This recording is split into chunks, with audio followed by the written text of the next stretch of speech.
මම මේ බුක් එකක් රීඩ් කර ඉන්නේ. මෙන්න මේක තමයි රීඩ් කරන්නේ. famous 5. මේක නම් ඉතින් තුවම ගොඩාක් රීඩ් කරලා ඇති. මම හැබැයි මේ version එක නෙමෙයි.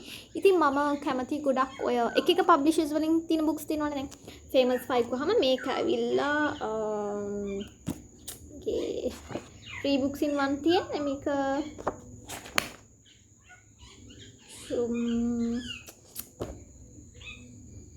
හොඩර් කියන පබ්ලිෂර්ස්ලා මම හිතන්නේ මේ හොඩර් කියන පබ්ලිෂර්ස්ලාගේ බුක් එක තමයි මේක.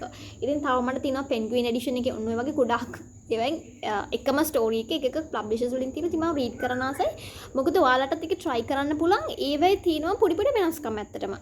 ඔය words වල ඒ වගේ වෙනස්කම්. ඉතින් මම personally මම කැමති ඒ වගේ දේවල් study කරන්න. හරි. ඉතින් ඕක නෙමෙයි වැදගත්ම දේ. වැදගත්ම දේ තමයි ඔයාලා දන්නවද නිරාගමිකයට ඉංග්‍රීසි වලින් කියන නේම් එක. නිරාගමිකයින් ඔන්න ඔය වගේ වර්ඩ් එක ෆේමස් වුණා කියලා දන්නවනේ ඉතින් කට්ටිය සෝෂල් මීඩියා වල පහුගිය දවස් ටිකේ.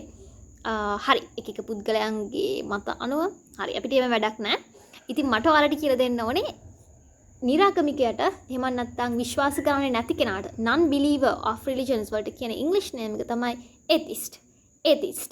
එතකොට ඔයා atheist කෙනෙක් නම් ඔයාට කිසිම ආගමක් ගැන විශ්වාසයක් නැහැ. ඒ කියන්නේ ඔයා කිසිම ආගමක් අදහන්නේ නැහැ. හැබැයි මෙන්න මේ atheist කියන word එකේ ලොකු meaning එකක් තියෙනවා. atheist කියන word එක නිරාගමිකයන් කොටස් වශයෙන් උත් බෙදන්න පුළුවන්.